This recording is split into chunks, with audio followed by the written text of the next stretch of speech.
The views that are expressed on What's on Edigga's Mind are that of the show's host and does not necessarily reflect the views of BS3 TV Network. Viewer discretion is advised.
What is good? What is good? What is good, good people? It is a beautiful, beautiful day right here in Baltimore. And you know what time it is? It is What's on Edigga's Mind. That's right. Right here in the studio, as you can see. And I need to say this right now. If you catch me doing this, I'm looking at my monitor right there. The monitor is there. My camera is here. If I look up, I'm looking at my monitor. Okay. Got that out of the way. Today, we celebrate the fathers all across the world. So this one is for you, dads.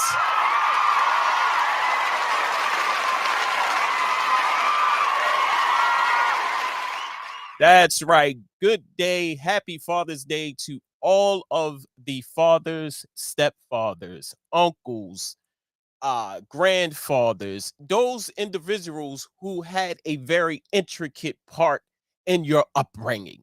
That's right. As much as I love this day, I just want to say a special heavenly shout out to my dad, Ernest Elton Harris Sr., uh, the man who created me, who taught me everything I know, from saving money to dressing to getting my hair cut, because I did not like getting my hair cut.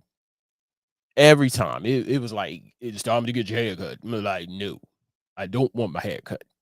So heavenly shout out to you, Dad, for teaching me life lessons, showing me life lessons, and just being present in my life. And to all of you who have your father around physically, even if he is not here on earth physical, he is here in your heart. He lives right here in your heart.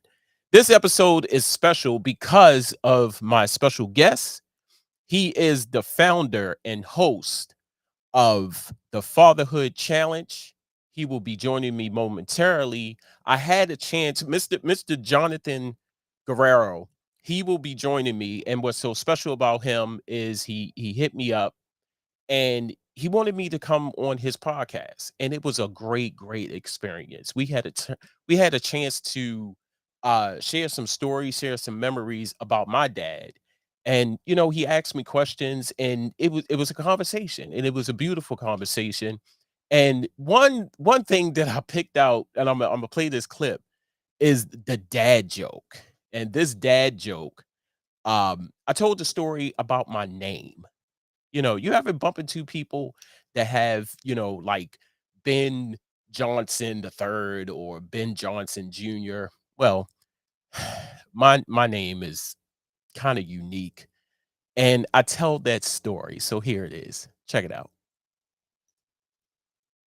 Oh, we're going to start things off. I have a really fun guest with me. Just a great experience and all. I met him a few weeks ago and we had a great talk.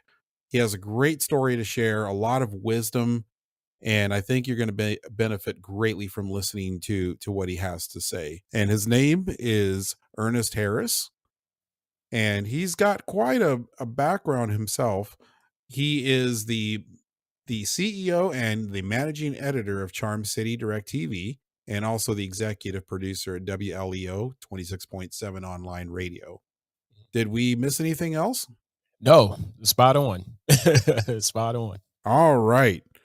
Well, true to tradition, I like to start things out with a favorite dad joke. So, what is your favorite dad joke? So the favorite dad joke is my name. Of course, every father, or some fathers, I should say, uh, would like to pass on the name, like for example, a Charles Jr. or Derek Jr. or something like that, the third or Junior. So believe it or not, my godfather, I never knew this man's name. Never knew this man's name, and he lived right next door to me. And my dad is named Ernest Elton Harris Sr. And one day I came outside and Mr. Jones, that's what we called him, but of course his name was Ernest Jones. I didn't know his first name. And I said, "Mr. Jones, what is your first name?" And he laughed. He laughed. He chuckled a little bit and he said, "I'm surprised that you don't know." And I said, "Well, if I knew, I wouldn't be asking you." And he said, "My first name is your name." And I said, "Ernest?" And he said, "Yeah, my first name is Ernest." And I said, "Wow, we have the same name." And then when I went in the house, I said, "Wait a minute. My father's name is Ernest." That's okay. So it all makes sense now. My dad, my godfather, I could just imagine how it was in the hospital delivery room. My father is like, we need to pick a name. We need to pick a name. Okay, well, let's call him Ernest. Okay, well, why is that? My godfather is Ernest. Your name is Ernest. Crazy. So I am Ernest Harris. To be considered a junior, uh, they said uh, you have to have your dad's whole name, which is Ernest Elton Harris. But unfortunately, like I said, I don't know what was going on in the delivery room because on my birth certificate it says Ernest Junior Harris. So I'm like, did they mean Ernest Harris Jr.? Like, is Junior my middle name? Like, were y'all drunk? That's right, good people. That was the Fatherhood Challenge podcast with founder and host, Mr. Jonathan Guerrero, who I'm going to bring in right now. You know how I get. I start talking and lose my train of thought. So, ladies and gentlemen, Mr. Jonathan Guerrero, how you doing today, sir? I am doing great. And I got to say, it is an honor to be on your program. You're doing amazing work. Thank And you. as I'm sitting there just listening to that, I'm reliving that moment and just how much fun it was having that conversation with you. It was fun. It was actually one of the best interviews or appearances that I've been on. It was just something about that interview was just smooth. Um, since from day one when you contacted me and we went over, the questions, um, and then the actual, day of recording the podcast, it just felt smooth. No hiccups. um it was just a smooth, flow transition. So I want to Hmm. say again, personally, thank you for allowing me to come on and talk about fatherhood. um Absolutely. Something that we need to talk about all the time. That's just not today on June 19th. And that is the topic today. The true meaning of fatherhood. What does it mean to be a father? And one of the reasons why I brought you on is because of your podcast and your business. So for the people out there who don't know, tell them a little bit about the Fatherhood Challenge. What is it all about? How long you've been doing it? All that good stuff. Well, it started in October. So as of this live stream, it actually hasn't been on very long. Hmm. But for where it is at this point, it should not be as far as it has progressed. Right. And I think that's a testament to the fact that it's meeting a need, a really big need. Right. Now, it all started with a conversation between my wife and I. I was at a point in my life where I felt like I was not a very good father at all. Mm, And I vocalized that opinion to my wife. I told her that flat out. I said, I really don't think I'm a very good father. mm. And she didn't really say anything at this point, but we had a second conversation and we were driving together the next day. And just out of the blue, I mean, we didn't talk about my comment, but just out of the blue, she just said, you should start a podcast. Wow. And I thought it was a joke. I thought she has a great sense of humor. Mhm. There's no way I would do something like this. I had no desire to do it. I had no intention of doing it. And so I just flat out asked her, I said, exactly what is it that you think I have to talk about? Mm, And she just looked right over at me and she just said, fatherhood. mm. And that really took me by surprise. Wow. It bothered me. It bothered me for days. And that's when, you've got something that inside of you, it's that still small voice that is just nagging at you and nagging at you, and you can't explain what it is till Right. you finally come to terms of it. It really can't be anything else but the Holy Spirit speaking to you, bothering you, just bugging you, and you realize you're up against something that is much, much greater and much bigger than yourself. Right. Right. And that's when I started to realize I was coming face to face with purpose, Mm. with understanding purpose. And so I made a deal with God. And the deal was this: you run things, this is your thing, you do your thing with this. And if you do that, I'll be the grunt. I'll do the grunt work. I'll do the editing, I'll do all the physical stuff that has to do, but Wow. you have to do everything else. Wow. And so you know what? I kept my end of the bargain. I still keep my end of the bargain. And you know what? He's kept his end. He has not failed me. He's not dropped the ball on it at all. And I say that because I can see, as I look back, I see nothing but his leading. And what I see is that his hand is directly on this because this subject is so important. So the motto, if you look on the website, if you go to thefatherhoodchallenge.com and you look right on the front page, Right. it is Malachi 4:6, which is turning the hearts of fathers to their children. Right. So every effort that I do, every single thing I do, I measure against those words. If I've done that, if I've turned the hearts of fathers to their children in one episode, then I did my job. I did what I'm supposed to do. Wow. I fulfilled my purpose for that episode. That's awesome. And that's what it's all about. It is literally that simple. There's so many things to talk about, and we're going to get into it, I know, today, talking about what it means to be a father. There's so much that goes into that, and no one is talking about it. Right. And Right. that's something that has to change. We have to talk about it within our homes. We have to talk about it with each other.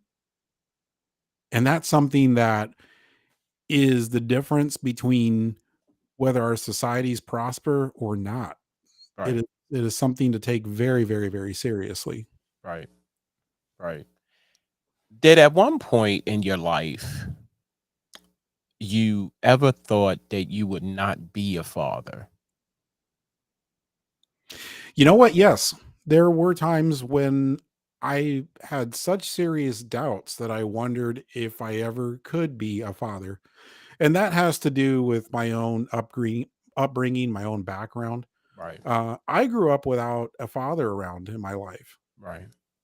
And so I always had a deep seated fear that because I did not have that example around me, that I would be a terrible father Mm. or that I would make the exact same mistakes that my biological father made. And that's not something I wanted to pass on. And so I did have those fears Right. and those concerns put the thought in my mind, in the back of my mind, that maybe this isn't something I should do. Maybe this isn't something I would be good at for that reason. Right. Right. The reason why I say that is because I had that same mentality when I was growing up, and I wasn't ashamed to say it. And I said, "I'm not gonna have children." And everybody that I talked to, I said, I'm not gonna have children." And one day, my my brother who passed on, uh, appeared in a dream. And in the dream, and, I tell this to everybody, he predicted the birth of my son. And the colors that he had on everything was baby blue. Everywhere in the dream was baby blue. He had on a baby blue onesie and a like a hat, a pimp hat. And the car we was driving in was baby blue. And if anything didn't stick out, it was that color. It was that color, that bold color. So the next day I went to work and I wanted the mission. I was on a mission. I said, I want to know one, okay, he appeared in the dream, and what was the significance about this color? Because it was just a bold color. And I said, I asked the dream interpreter, which I found online. I said, my brother has passed on. And she said, "Do you dream about him often?" And I said, "Yes." Were you guys close? I said, "Yes." So all the pertinent questions got out the way. And then I said, "Wait, there's a color associated with this." And she said, "What was the color?" And I said, "Baby blue." She said, "Hmm." And she paused for a minute. I had to say, "Hello, you still there?" And she said, "Do you have children?" And I said, "No." She said, "Well, there's your answer." I said, "Wait, wait, wait, wait, wait, wait." I said, "What's the answer?" She said, "You don't have children, right?" I said, "No, I don't have children." She said that was his way of telling you that you're going to have a son. I said, "Wow." I said, "Okay, why?" She said, "Because you took his death hard and he needed you to take the focus off of him into something else that you would love." Oh my goodness. When she said that, I was like, "No, no, no, no, no, no." Went home. A couple of weeks after that, my son's mom, uh, I'm sick. I'm at work and my stomach is doing some cartwheels and flips and all sorts of stuff. And my secretary at the time, she said, "Mr. Harris, you don't look good. You need to go home." I said, "No, no, I'm good." She said, "No, you don't look good. You need to go home." So I went home. I'm sitting on the end of the bed, holding my stomach, and my son's mom walks in and says, "What's wrong with you?" I said, "Man, my stomach," and that's rare for me, to get sick or something is wrong with my stomach.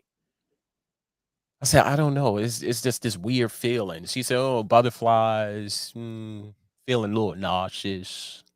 I said, "Yeah." She said, "Well, I'm pregnant." And I said, "Oh my God." Now, mind you, I never told her about the dream. Never told her about the dream. And I was just in shock that she would just pull out this pregnancy test and before my face and like, "You're pregnant." I mean, she's pregnant. And I was in so much denial. I was like, She ain't pregnant." And when her belly got big, I said, "Oh, she's just gaining weight. She just eating a lot. She gaining weight." And when it got overly big, I said, "Oh man, she's pregnant for real. this is real. And when my son was born, it was like, man, I'm a dad. I am somebody's father. And my whole life completely changed right after that. So going from I'm not having kids to I am now a father is like, wow, the dream was right, you know. And it was, man, like in the delivery room to coming home, taking care of this little human was just a shock. And all I kept saying was, I am somebody's dad now. And that's it. And I carried that throughout the years. Carried that throughout the years. So the word fatherhood, it takes on a very special meaning for me, as we shared on your podcast about how my father interacted with me and some of the things that he did with me, I did with my son.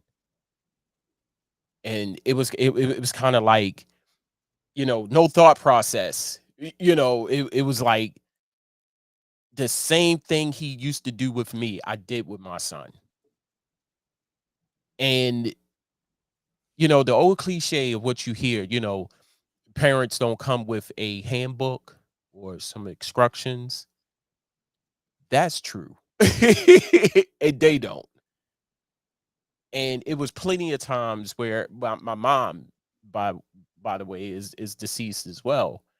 It was many a times I wanted to call my mom and say, "Mom, you know, I don't know what I'm doing." He won't stop crying. Is he hungry? And I couldn't do that. And fortunately, my son's mom, she had a daughter. She has a daughter. So she kind of know what's going on, but it was kind of a couple of nights where I was left in the house with him by myself and I didn't know what to do. And that's when, it had to come quick, you know, to know what is wrong. What is he crying about? Do I burp him? Do I feed him? What do I need to do? So you as a father, uh talk about that for a minute. Like your first child, how many children do you have, first of all? I have two children. One is 7 and one is 10. Okay. So your first child is like, what was that experience like? Your very first child. Like, did you know what to do? Like, what was it like having your first child? A lot of anxiety. Okay. A lot of what and as you're sitting here telling me and describing your experience to me, I'm reliving my own experience because in a lot of ways it was very similar in that I felt like I didn't know what I was doing. Right. There is no manual. There is nothing to Nothing. just and we're guys. We think logically. We have Yeah. to have a manual for everything. Everything has to make sense. Everything has to be clear. And it just doesn't work that way a lot of the times. And and as you're sitting there and you're telling me your story and you're describing to me just that, how there's no manual for this and whatnot. I'm sitting here in my head thinking, I wonder why that is. Mm. Why was this whole thing designed and set up without a manual for us to consult to Right. figure these things out? Right. Why do we have to figure things out experientially? Right. And I think it is, if I have to venture a guess, I would say, because it is the difference between something that is very binary and something that is on and off switches, something that is very cold Right. as far as problem solving, Right. and something that is very relational. Right. Because to figure out why that child is crying in the first place, The very first thing you have to do, and the first thing it demands of you, is empathy, Mm. which means you have to go to your child. You have to be involved. You have to get off the couch. You have to get out of your seat and go do something. It may not be the exact thing that's going to solve it, but you have to get up and do something. Right. And the very next thing that you have to do has to be with your child. It can't be going to a computer and let me go Google what's wrong. Right. Let me get out my phone and let me see if I can figure it out. Right. It's no, go to your child. That is the very first thing. Right. And that is where the connection, that is where everything, that is the center. That is where everything happens, the relationship, the bond, everything. Right. That first touch aspect of it. And so anyway, I'm a new parent. I don't have a clue what to expect. And at that point, I'm excited. I'm looking forward to it. But at the same time, there is a very deep-seated nervousness and anxiety where Mm. I'm just feeling completely unprepared and every insecurity is starting to fire off. Right. And there is no expert, there's no manual. Mm. And you just have to jump in there and you do it. Right. And that's what I did. But I have to say the one thing that I insisted on from the very beginning was that I wanted the very, very first touch sensation that my son felt when he came into the world for the first time. Right. I wanted it to be me. Mm. There was no compromise there. And so when it was time, I'm sure I made all of the nursing staff and everybody that was in the room, the delivery room at that time, I'm sure I made them nervous. But whatever, I didn't care. That this was Right. non-negotiable. This was going to happen this way. There was no other alternative. Right. And so I was there. And when he came out, my hands were there, and he was the very first thing my son felt as he came into the world Mhm. were the hands of his father. Mm. And I still remember to this day, I scooped him up and I held him, and he just did a quick scan around the room and then looked up at the ceiling, and then his Right. eyes just rolled right over to me, Mm. and he just looked right up at me. Mm. And something indescribable happened at that moment. Wow. And the best way to describe it in words, in English words, is a bond. Right. It's about as best as I can describe it. A very, very strong bond that exists to this day. Right. Right. So Wow. everything after that centers around that one event. The rough times when you have to discipline, the times when you are exhausted and they want to do something with you. Right. It's all comes back to that moment. It's purpose, it's everything. Right. They are a part of you in a way that it is incredibly special. It is a gift. Yes. It is nothing short of a gift. And that's something we have to change in how we are seeing children. Instead of seeing them as a burden to us, as an inconvenience, Mm. as dads, we have to learn to see them as a gift. Right. I was listening to the radio today. I was going somewhere, and the person that was talking, he said on Father's Day, and unlike Mother's Day, mothers want to have like a free day. They want to, not be bothered, have a me day of some sort. But fathers want their children around them. And I found that to be very, it was interesting that he said that, like for me, it's like Father's Day. I want my family around me. Let's do some family stuff. um and that was quite interesting what he said. Had to have his children around him, his child or children around them, around him on Father's Day. And I just had to share that. We're going to go to this quick break. Coming back more with what's on Edigga's mind with my special guest, Jonathan Guerrero. He is the host and founder of the Fatherhood Challenge. Make sure you keep it locked right here because we are going to dig into the topic, the true meaning of fatherhood, right here on what's on Edigga's mind. Don't go nowhere. Much more to come. Welcome, ladies and gentlemen, to the Knucklehead Chronicle podcast, the panel edition. Hey everybody, welcome to Knucklehead Chronicles, the panel edition. Let's go. What's good, good people, and welcome to the Knucklehead Chronicles podcast, panel edition. Let's get ready. Hey, what's up, you guys? Welcome to the Knucklehead Chronicles podcast. This is the panel edition. Me, your boy Kevin, Edigga, and Queen, man. We're going to rock the show. Listen, do me a favor. Go to Knucklehead Chronicles podcast.podbean.com. Follow the podcast, man. We really appreciate it.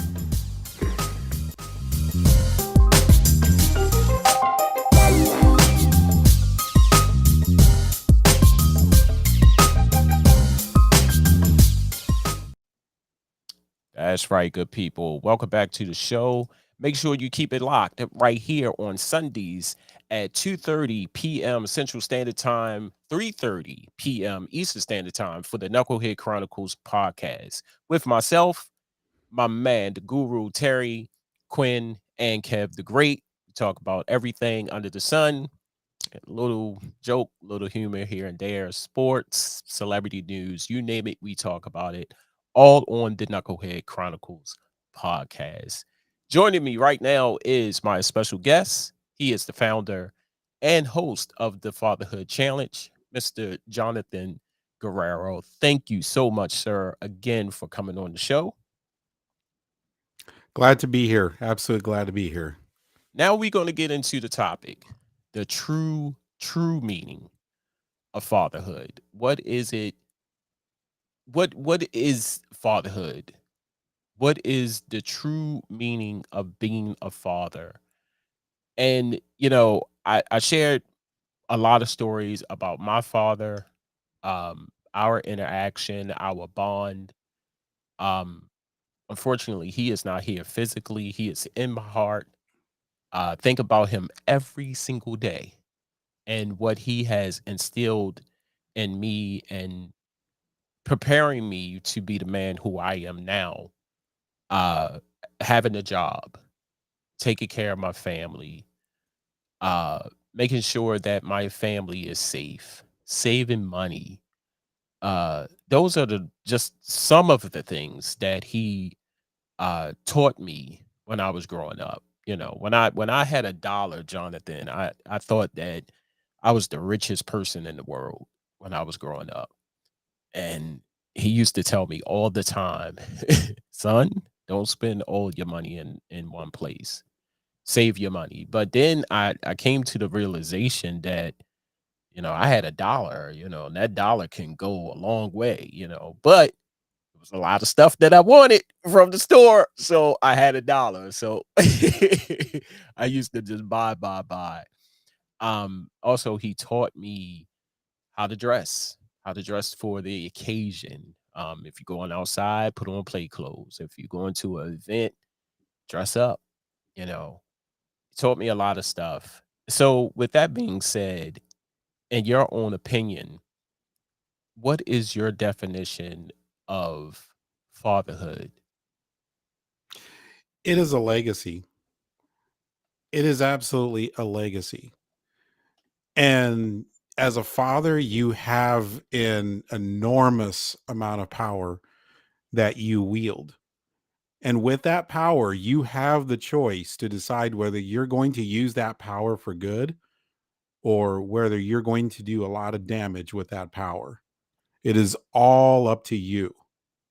All right. And that is a legacy. And there's two kinds of legacies you can leave as a result. You can either leave a really bad legacy or you can leave a good one. Right. I look to the example, for example, we just had a mass shooting that happened. Yes. And everyone is talking about guns. We're talking about everything else. We are talking about everything else but what was going on in the home of the shooter's family. We will do anything to avoid talking about the father Right. in the background. And it's not a comfortable place to go, because you have to, and you can't examine that situation and examine what's going on in that home without looking in the mirror and analyzing what's going on in your own home, Right. under your own roof. Right. And so that's a very uncomfortable place to do that. But that's has to do with a legacy. What kind of legacy did that father leave for his son or his daughters Right. who went into the Navy because he wasn't there for them?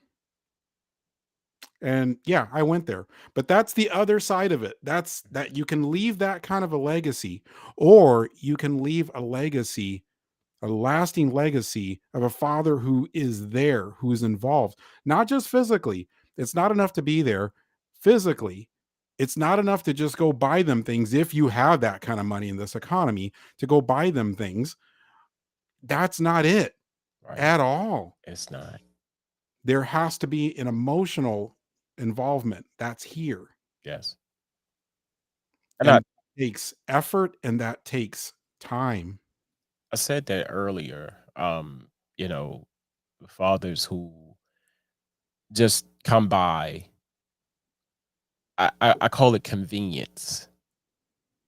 Um, and they just come by to drop off money, and you don't see them no more, or come around to see their children when it's convenient for them. Um, I have a problem with that. Now, and the reason why I say that is because, well, maybe, if there's a situation where you cannot see them all the time, but I would take that more than just dropping off money and say, here's $150, and that's it. It has to be an emotional, physical bond with you and your children, or you and your child or children. Exactly. They don't want your money. Right. They want your time, and they want your heart. Right. And that's not something that money is going to buy. Right. And then the other thing is, fatherhood is very much an unselfish thing. And some days it's going to feel like you bleed dry for them. Right.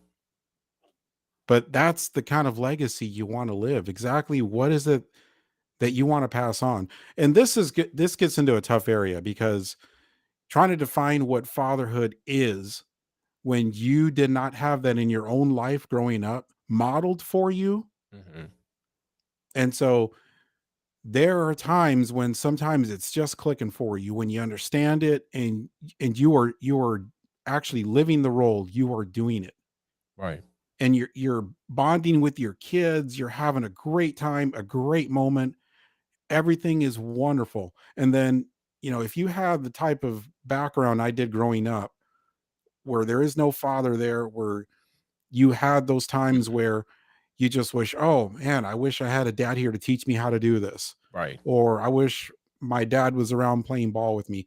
If you had those painful moments in your life growing up, and then now you're here, you're playing with your kids, and you're engaged, and you're involved with them, you'll have those moments when you're just going to feel a sting inside of you, Right. because you're realizing, man, I wish I had, growing up, the parent that I'm being right now to my kids. Right. There's a meme that I posted on the Fatherhood Challenge Facebook page, and it's basically a kid that's asking his dad, "Where did you learn? How did you learn to be such a great dad?" Right. And the dad replies back to his kid and he says, I'm giving you everything that I wish I had. And that's it. That's what it comes down to. That's the legacy. You give and you give anyway, especially when it wasn't something that you got to have growing up. And it's especially true when it involves your time and when it involves sharing your heart. And that's another thing, sharing your heart. This is a really great thing to do, great idea. And I'm not really sure where I picked up the idea, but I do remember very vividly. I had a lot of things in my heart I wanted to say to my son. And sometimes I'm not always good with words. Right. And so if you're not good with words, as in just saying things, sometimes it helps to write them down. So that's what I did. I just grabbed a plain old notebook paper Mhm. and I just started writing a letter to my son. Mm. And I just opened up my heart. I just shared my heart to him, what I thought about him, how I really felt about him, and just let it all hang out there on paper. Wow. And then I just left it in his room for him to find. And he later came by and asked me about it. And he could read some words on it and some he couldn't. So he asked Right. me for help reading it. Right. And so I opened up that letter and I read it to him. And he seemed a little stunned at what I read him. And he folded up the paper. And I had not heard about it since then until I would say maybe about a year later. Okay. We were on a trip together. And it had been a really long drive. We were tired and we decided let's get a hotel and let's just spend the night and let's crash and then finish the drive in the morning. Right. So we're just wiped out, we're exhausted, and we're getting ready for bed. And then out of the blue, my son just walks up to me and he grabs his wallet and he opens it up and he pulls out that letter. And he said, Dad, I just want you to know I still have your letter. And yeah, that one hit me right here in the feels. Yeah. That's what it is. That's what it means. He will always remember that. He will always know how I feel about him and what I think about him.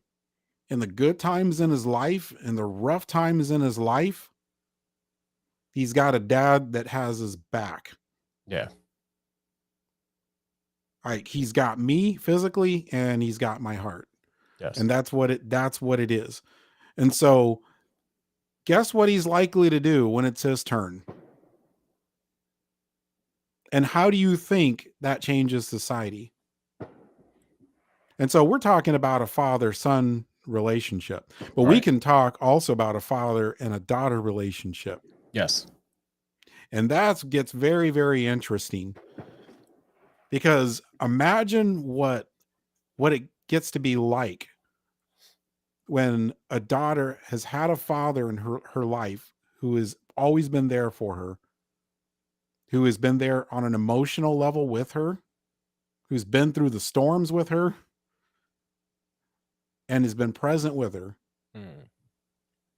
What does that say and communicate to her about what a stable man is?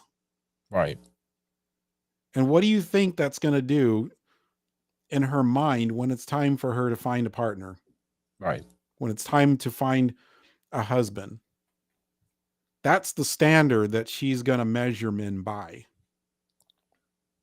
And then there's that confidence to go get her dreams, to go after what she wants in life. The belief that she can achieve whatever she puts her mind to it. Who taught her that? Right. Who instilled that in her? Right. Who was behind her all the time, having her back, making her feel secure, physically and emotionally secure as she was building herself? Right. That is so, so important. Imagine how that would change society. As a dad, you have the power to change the world, to change Right. society for generations, not through just the epigenetics. It's there too. But you are an example to everyone else around you that sees it, Right. that sees the results of it. They're going to want to know, how did this happen? So Right. if we had dads who were actually involved with their daughters, with their sons on that level, can you imagine what would happen with the justice system? Right. Can you imagine what would happen with the economy? You have the power to change that for generations, for good or for bad. It's up Right. to you. Right. But here's the thing, and I know that sounds overwhelming, but the good news is you don't have to do this alone. Right. You weren't meant to do this alone. Right. Nobody was. Right. And that's the other thing. And this is why you and I are here talking about this. This is whole reason why we're here. We are not alone. You and I are talking about this right now. We are not alone. We are sharing this with our audience. Right. And hopefully our audience is talking about this too. Right. I mean, is there another dad that you need to connect with and reach out to that needs your support, Right. that needs you to have their back? Right. We're going to go to another quick break. Coming back more with what's on Edigga's mind. My special guest tonight is founder and host of the Fatherhood Challenge, Mr. Jonathan Guerrero. Don't go to where. Much more to come.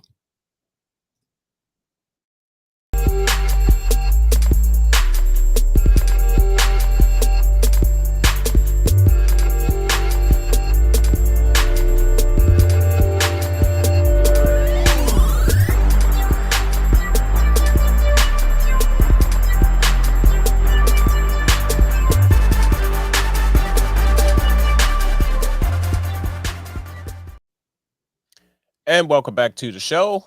This is What's on Edigga's Mind. I am your host, the man that you all know and love, Edigga. My special guest tonight for the special Father's Day presentation, Mr. Jonathan Guerrero. He is the founder and host of the Fatherhood Challenge. Real quick, where can people find the Fatherhood Challenge? How can people hear episodes on You can social media? go, yes, you can go to the fatherhoodchallenge.com, and from the website, and I'll repeat it again, it's the fatherhoodchallenge.com. And when you're on the website, in the upper right hand corner, you'll see a little Facebook icon. If you click on that, it will also take you to the Facebook group. And this is where you'll see all the other content, and this is where dads can network and talk with each other too, and share what's on your mind. Awesome. Awesome. And just to add that little clip, that I played earlier, that is from season 1, episode 1 of the Fatherhood Challenge. And it's called Fatherhood in the Barbershop. So you can go there, go to the website. I just posted it down bottom. It's right there. And check out the whole interview in its entirety, and other interviews from the Fatherhood Challenge. We're going to switch gears for a minute, Jonathan, if I can, and ask you, since this is Father's Day, we have a reputation of fathers getting gifts of some sort. What is the best Father's Day gift you received?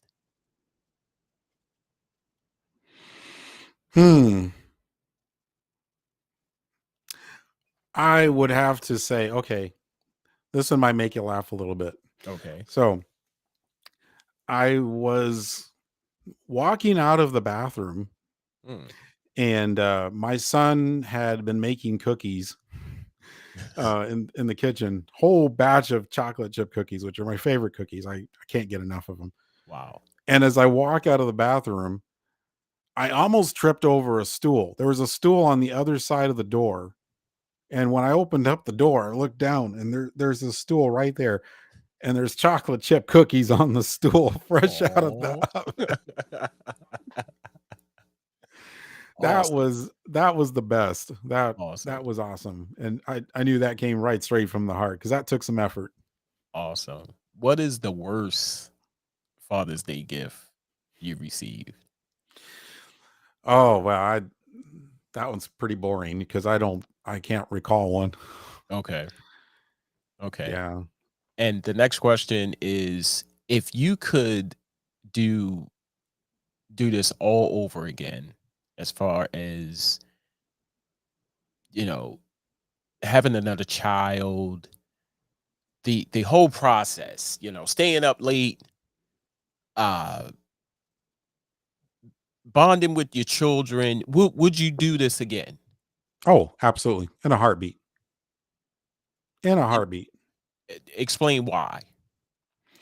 Because children change you. Right. It works the other way around. Yes, you change them, and that's called being a parent. But they go in, they change you, and they become a part of you. Right. And I have to say, on this side of it, with the two boys I have right now, I cannot imagine a life without them.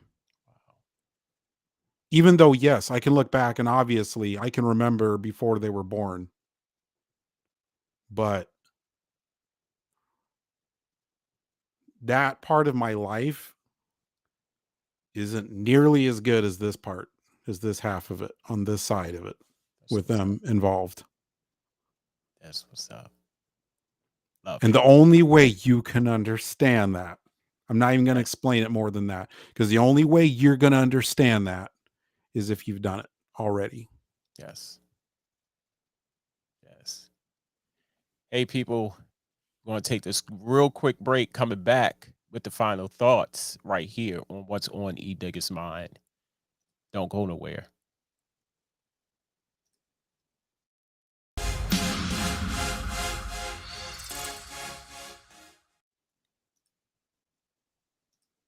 This is the final thoughts of what's on Edigga's mind. I just want to say, first and foremost, it has been a absolute journey and joy to be a father. For me, like I said, time and time again, and uh, as I tell stories about the way how my father interacted with me and how I interact with my son, I watch my dad a lot, from the time that he picked me up and he bonded with me. He exposed me to different things. And he exposed me to not just everyday things. He exposed me to different different outlooks on life. And I absorbed that. I took that in. And I said, if I was to ever have a child or children, I would want them to see other things, other opportunities, other things other than the norm. So I can honestly sit here and say that being a father, one, changed my life, and two, it has been a very interesting, fulfilling experience.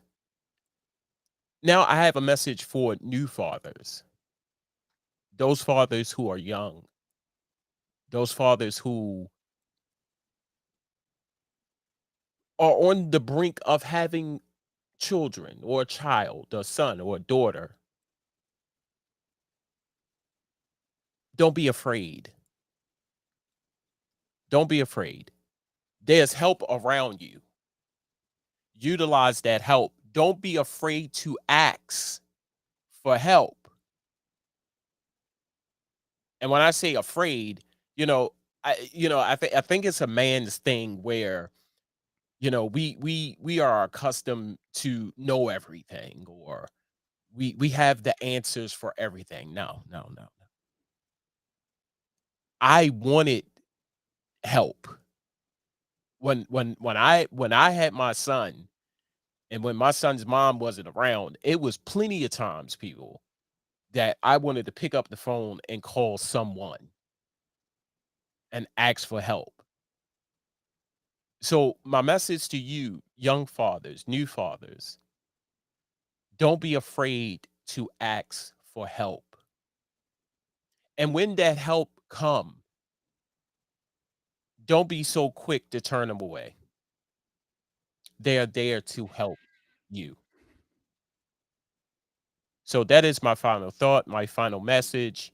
I want to personally, again, for the 100th time, thank Mr. Jonathan Guerrero for coming on to the show today to offer his opinion on this topic, the true meaning of fatherhood. So I thank you again, sir, for coming on the show. And I want to encourage everyone to please support him, listen to his podcast, because it is awesome. It is beyond awesome. And I'm not just saying that because I was a guest on the podcast, but it is a great, great podcast, and you need to tune in. I'm gonna put the website back up. That is the website where you can go and check out previous podcast episodes. Make sure you support him. Hey, everybody, this has been another great episode of What's on Edigga's Mind. Make sure you tune in next Sunday for another great episode. Make sure you tune in at 7:30 p.m. Central Standard Time, 8:30 p.m. Eastern Standard Time, right here on BS3 TV. You've been great, as always. And remember, holla at you when I smile at you. Peace.